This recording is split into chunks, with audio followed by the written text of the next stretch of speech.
I want a beauty that will give me that glow. The kind of body that'll make them say, whoa. Get it right with the knife who slays. Beauty and the blade. Yeah. Get it right with the knife who slays. Beauty and the blade. Get it right with the knife who slays. Face and body and the blade. Welcome back to Beauty and the Blade, everyone. We are super excited to have you back. I've got my beautiful angel and lovely host, my beautiful wife, Ashley, who's looking quite fuzzly-wuzzly today. You look very comfortable. Do I feel like a teddy bear that you want to like snuggle up with at night? I just want to squeeze you. So we actually are kind of casual today, but we're having, part of the reason is we have a really great show, and the topic is going to be on men. So I try to dress as manly as possible. Yeah, I love that. What designer is that? I'm digging it. I don't know. It's like a V thingy. You don't know what designer it is? I try not to check that. Oh. So you're talking about we're going to discuss men. What about men? What are we going to discuss today? Well, we're going to get a little bit into the details of men and plastic surgery. Ooh, yeah, this is it's good. it's one of those things that's not very well talked about, and it's becoming much more in popularity. Yeah. But before we dive in, let's go to a quick listener email. Yes. So we have Rachel from Thousand Oaks writes, "Hey, Dr. Park and Ashley, I'm considering a breast augmentation. I wanted to know what are the different types of implants available and how do I choose the right one for me? Thanks." Wow. So this is actually a question we can do a whole topic of breast augmentation consult on. How do you determine, because there are several breast implants out there, what would make you determine a certain type for a certain individual? So the best thing to do is definitely have a consultation so that I could go over detailed information. To contact us, it is at 1-888-900-9065. Again, 1-888-900-9065. And during the consultation, yes, we could talk about many, many different details. But to give it a quick summary, as you know, and you may have experienced, there are two types, saline versus silicone implants. But the go-to implant that I like, and really is a very good implant, is the silicone implant that's kind of nicknamed the gummy bear implant. So what that means, and we've done a video on it where we've ran over these implants with a car because they're made I remember so that one. strong, and it didn't pop, right? Right. Because the gel is so cohesive, you can cut it, and like a gummy bear, it doesn't leak. But I think it's just like what we're dealing with nowadays is, you know, patients, they're kind of scared to have a silicone implant because of that whole thing that was out. And I don't even remember the years that was out, but completely safe. So that was 1992. And the reason why I remember it is because that's when the FDA yanked silicone off the market at that time. But in brief, we did the studies to show that silicone is indeed safe, and there is no correlation scientifically with any specific illnesses. So overall, silicone is safe, but we do want the patient to be comfortable with it. So again, come in for a consultation. I'll go over profiles and different sizing with you. Right.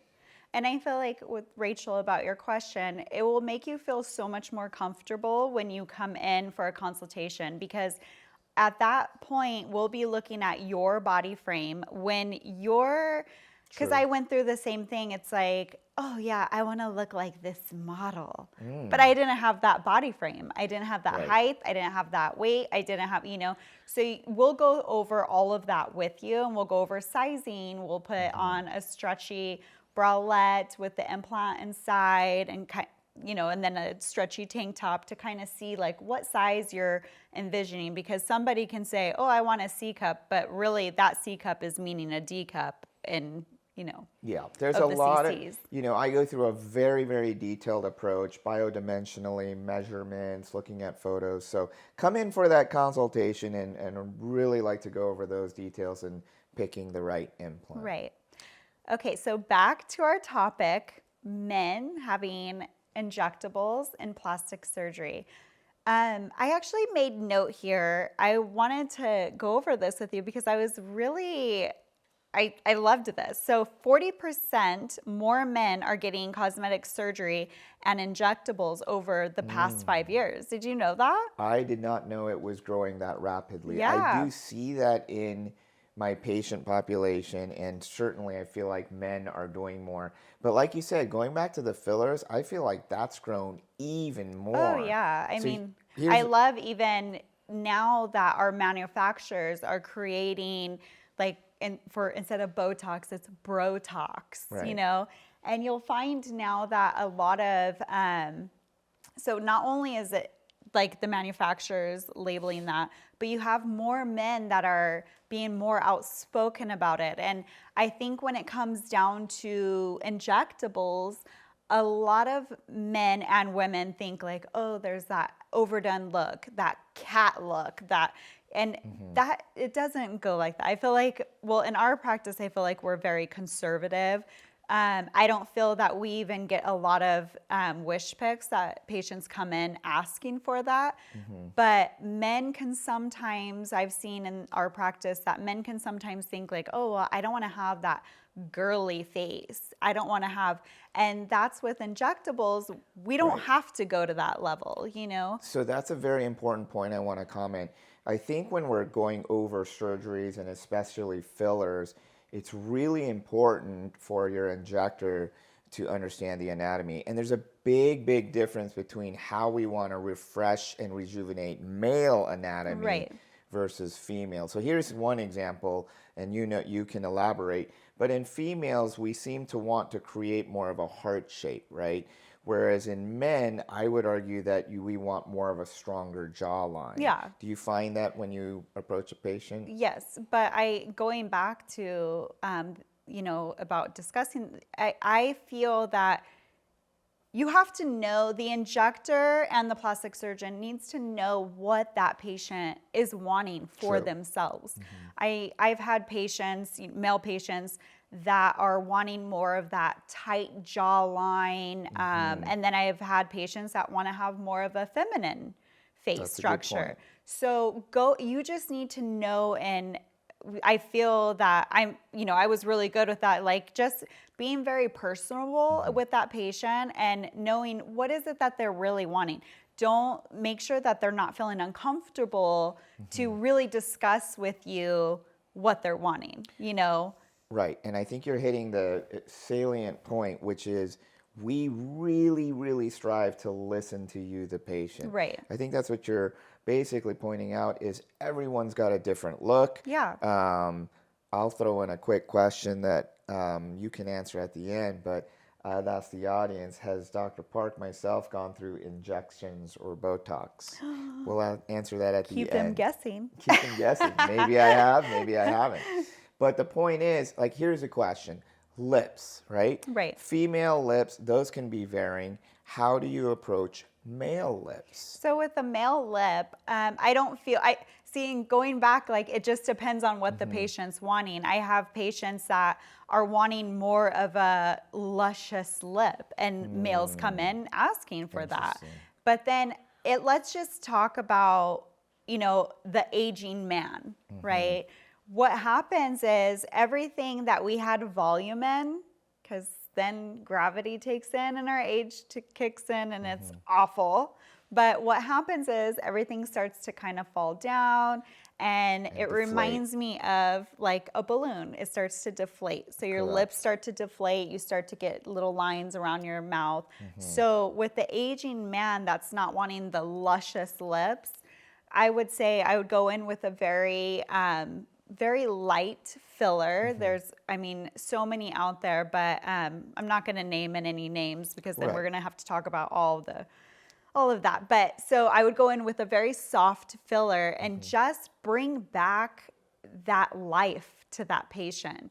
And a lot of times, I'll ask them like, well, when you come in for your next appointment, because we'll do a consultation and then you'll come in for the injectables, or sometimes we do it all in one day.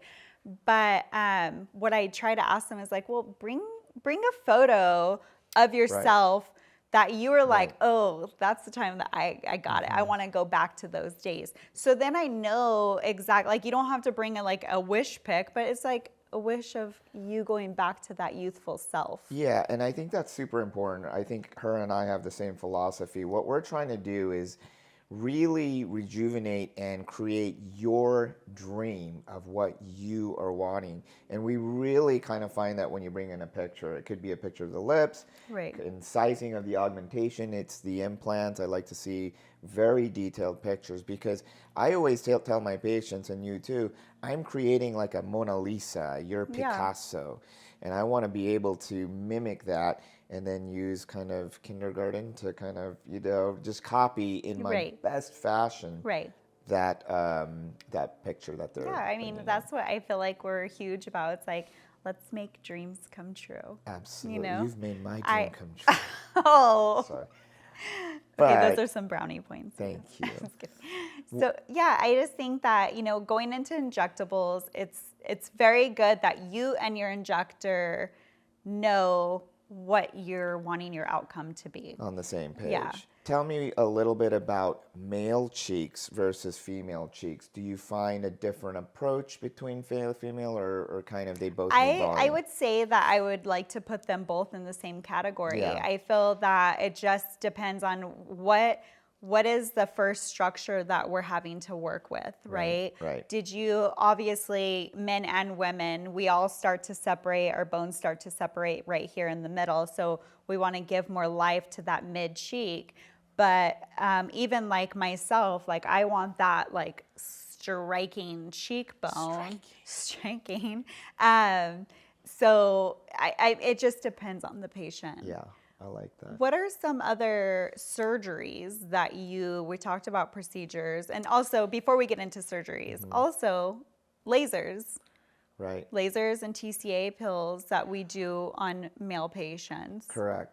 That's interesting that you asked that. I'll jump into the surgeries, but I'll be honest, I think skincare is obviously very important for females, and they're very into the different products.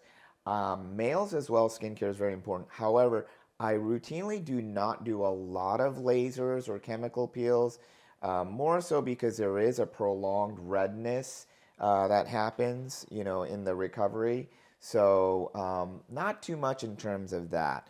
But jumping into surgeries, I would certainly say that we'll start with the face, that eyes are like the windows to the soul for both men and female. Yeah. I would say one of the most common things in men and females is the upper lids, and Right. we all experience it. I think I'm getting a little hooding of that upper lid, and maybe I gotta do it on myself or something. But upper lid skin lifts are very common in males, as they are in females. And then as we look at the uppers, the lower lids as well, if there's any of the fat bags, easy to treat surgically. Right, and you can always do those at the same time. Correct. And what's nice about that procedure too is you can do it under a local. I love that. Yeah. And, those that are kind of a little bit afraid of general anesthesia, I do most entirely all facial procedures under a local or like a twilight sedation, a conscious sedation. And can you explain to us like what a local procedure and what a twilight procedure entails? Right. So a local procedure is as if you're going to the dentist, you get a little numbing, take the tooth out, same type of experience. So we're But we won't numbing be taking any teeth out. No teeth out. I don't do dental work. However, I'll do the removal of the skin. So local is just local anesthesia. And if a person feels pretty confident and not too anxious, I do a lot of upper lids under a local anesthesia. It's a quick 30 to 45-minute procedure, in and out, 1 week recovery. Very, very rewarding. And what about a twilight? So a twilight, now we'll offer this to patients who have a little bit more anxiety or they're a little bit more nervous and we want to get you comfortable. Another analogy we see twilights is a colonoscopy or wisdom teeth. Those procedures are a little bit deeper and you need a little bit of sedation, comfort. Yeah. What I like to explain to the patient that is coming in, because a lot of times when I'm in the OR working in there, there's patients coming in for a twilight. It's, they're always asking, am I going to be asleep? And I tell them, you're going to drift away. You're going to be under like a nice sleep. Yeah. You're going to be feeling very comfortable. But if someone were to say your name or call your name, you're going to be alert and you can answer. Right. You know, it's never going to be to where you're completely asleep, but they're always feeling great. Right. They're always feeling great, which is awesome. I mean, I'm like, oh, I'd like some of that, because what we're giving them is usually some form of like fentanyl, Demerol, Valium, and these are really, really nice drugs to keep Right. you comfortable. It's almost as I tell them, you've drunk 5 glasses of wine and Right. you're just very comfortable. So people often really enjoy that experience, which I think is a good thing. And Yeah. an easy, quick wake up and recovery. Oh So yeah, that's very key. easy. Yeah, as soon as we stop those meds so a twilight procedure, the meds, we are pushing meds through an IV. Correct. So as soon as we stop those medications, you're starting to feel more alert, more awake, and then it's Now, done. one caveat is people say, oh, can I drive to and from? You can with a local, but you can't with IV sedation. Right. Because you're behind the wheel, that would be a kind of a DUI, if you will. So these you are do need a driver. These are procedures that we were discussing that could be under a local or a twilight. Correct. Let's go into procedures that you perform that are, they most likely have to be under a general anesthesia. Yeah, so general, interestingly, in the fence, some surgeons will do a facelift or a neck lift, and again, that's becoming a lot more popular with men. Very similar approach as I would do in a female. If you're seeing jowling of the chin line and neck skin laxity, a male is just as good of a candidate for a lower face neck lift. I do routinely do those under a conscious sedation. They do very, very well. But general procedures are going to be more in the body. And what are those? So men too can do liposuction. So that's a very common one. Abdominoplasties and tummy tucks are more so I see those in weight loss patients. Right. So males that have lost significant weight loss patients. And one of the unique procedures I do in a lot of males, both young and old, is what's gynecomastia. So that's when your chest has kind of fatty breast glandular tissue, Right. a little more than wanted, and that can be removed to, again, flatten the chest. A very easy recovery in that as well. What do you feel in your years of experience? Why are male patients getting that fatty tissue? So that's a very good question. I remember growing up when you're going through puberty as a male, you can actually experience budding of the glandular Right. tissue. And I remember telling my mom, "What's going on?" And so, as a teenager, teenagers can experience this periodically. Most of the time, it does go away. Right. However, there are supplements. We need to be careful. I always ask if they've done testosterone or steroid type medications that can stimulate breast tissue growth in any male. So a young male can be on steroid type medications that can cause it.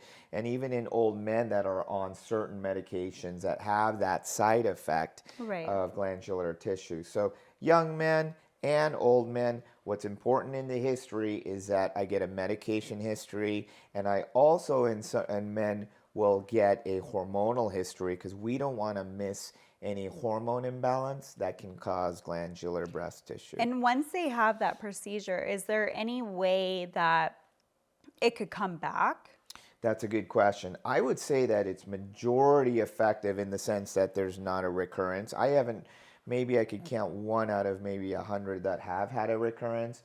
However, most of the times it would be due to, let's say they started steroid replacement or Okay, something. yeah. That could do it. Yeah. But most of the times it's very effective and a great solution. What's the recovery like with that procedure? So chest gynecomastia, excision, lipo, and liposuction, I would say are a very quick recovery. Okay. I would say more of a weekend recovery. Weekend? Weekend, yeah. Oh, Do it on a nice. Thursday, Friday. You're back to desk work Monday. Okay. And then in terms of recovery, you do just wear kind of a compression garment for about 4 to 6 weeks. And is there, because I know with women when they get a breast augmentation, but also men can get breast augmentation too, but when you have a breast augmentation, you're going behind the muscle, you can only lift a certain amount of weight. So with a gynecomastia, is it like that as well? So usually a little bit more lax in terms of what they can do, but I do keep people from men hitting the gym and running for about 4 weeks,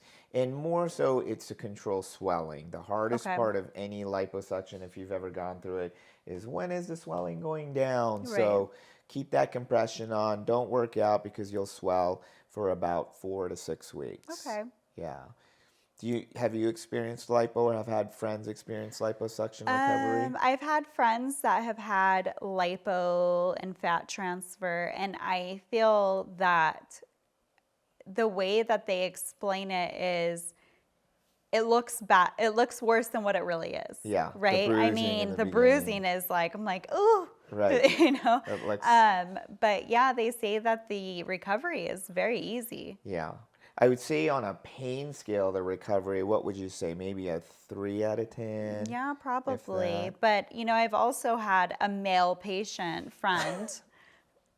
Yes, a friend. Males can tend that, their pain tolerances. Yeah, so a male patient friend that was both parts had a tummy tuck. Oh, that's, yeah. And a his little bit more recovery was so smooth. Right. Like That's a rarity. yeah, even for men though. Well, let's talk. The reason why I laughed, sorry, was a man cold. I mean, let's be real about Oh yeah, men with recovery in general are a little less yeah. tolerant. Have you guys than- ever heard of a man cold? You should look it up because be prepared. It's really nothing. It's just like the sniffles, and it's like you guys have like pneumonia or something. It's We feel like we're dying when we have a cold, but the reason like, help! I can't, honey, please help me. And I'm like, oh my gosh, like Get really? me some water. I Yeah. can't move. Yeah. I wish you guys could like experience having contractions and a baby. I think honestly that's why women have such a great pain tolerance, and I'll tell you, if I were doing a tummy tuck on a female versus a male, the female is going to be a lot stronger and Yeah. has a higher pain tolerance. So Right. I think it's just kind of funny that men's pain tolerances are It's so quite low. Yeah. We're a little wimpy sometimes. A We lot need of love sometimes. So Okay, so let's talk about, do you have any more things to add about male patients having procedures done? I mean, those are the common ones. Right. I would also say even rhinoplasty, which is interesting. Talking about a rhinoplasty in a male versus female, I certainly think there are caveats and little differences. I think they normally come in with, for example, a hump on the nose, and that Right. can be a male or female. But I think what's drastically different is the tip, wouldn't you say? Yeah. Yeah, but I feel that with rhinoplasty and male patients, it's more of, it could have been like their nose got broken Trauma. before. Yeah, trauma to the nose, or their nose, they had the hump, like you're saying. Right. Or the wide tip. Right. But also with aging, I mean, we all are going to age, and our noses and our ears are just going to get bigger. I They hate just saying start that. falling and Yeah. falling. The reason for that, good point, is when we talk about our grandparents having bigger ears or larger noses, it's actually the ligaments that start to relax. So in the nose, when the ligaments relax, the nose starts to drop, so that tip looks bigger. Right. But I would say, going back to the tip, that a male is normally not looking for a really sharp tip. Right. I think females are looking for a nice, well-defined tip. Right. So I'm very careful not to overcorrect a tip in a male. Yeah. And the second big difference is from a profile view. If we're looking at the profile, some women want aesthetically a gentle curve. You have a beautiful profile, Thank you. my I dear. did not want the curve, though. That was one Oh. thing that I was really big against. Uh-huh. I did not want to have like that slope. Right. Yeah. Interesting that you bring that up because I would say that's also kind of a trend. I would say in the 1970s when we were doing rhinoplasties, they did get those The really slope, yeah. aggressive. We were aggressive. And very thin. And very very thin. Almost overdone, if you Yeah. will. And I would say we're more in a trend. Plastic surgery has certain trends that it's a lot more natural. Right. And we try to keep the ethnic features and not super drastic. But I don't know why this is just coming to my head right now, but I feel like with rhinoplasties, people just like it goes too far.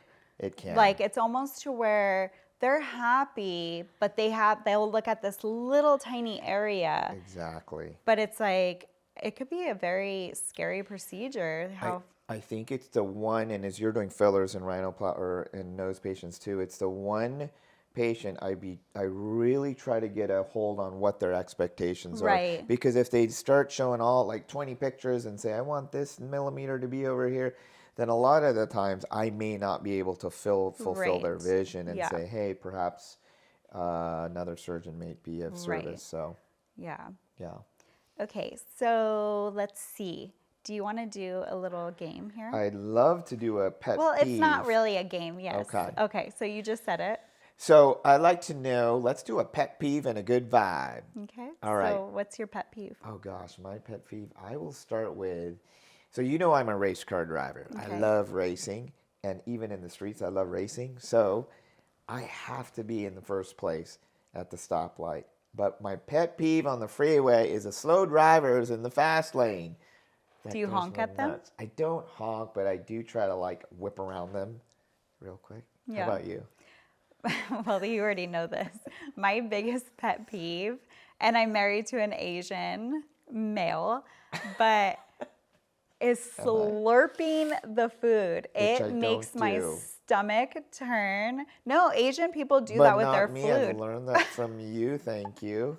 But it's like all that noise, it just like makes I'm just like, oh, I'll learn cringe. I'm gonna slurp my spaghetti real loud for Oh, you. no, dear. no, no, no. I'm definitely not taking you to eat super spaghetti. But what's like a good vibe for you? All right, good vibes. Let's finish this on a good vibe. You know what I like to do a good vibe is I like to go to Starbucks and buy the Starbucks person That after is me. so sweet. Just hopefully giving them a good You vibe. usually do like And- everybody that's in line yeah, behind and you. then sometimes they give me a honk, and I'm like, yeah, have a good day. Yeah.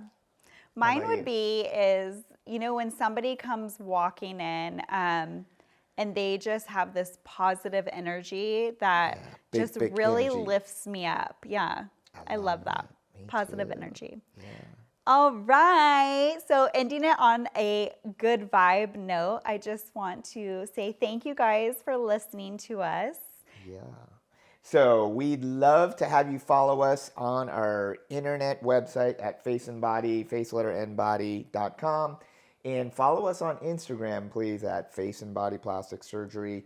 Please give us a call. We'd love to hear your questions at 1-888-900-9065, 1-888-900-9065. And once again, this is Dr. Park and Ashley on Go Country 105 every Sunday morning at 7:30. Beauty in the Blade, where beauty begins. Oh, I want a beauty that will give me that glow. The kind of body that'll make them say, whoa. Get it right with the knife who slays. Beauty and the blade. Yeah, get it right with the knife who slays. Beauty and the blade. Get it right with the knife who slays. Face and body. The blade.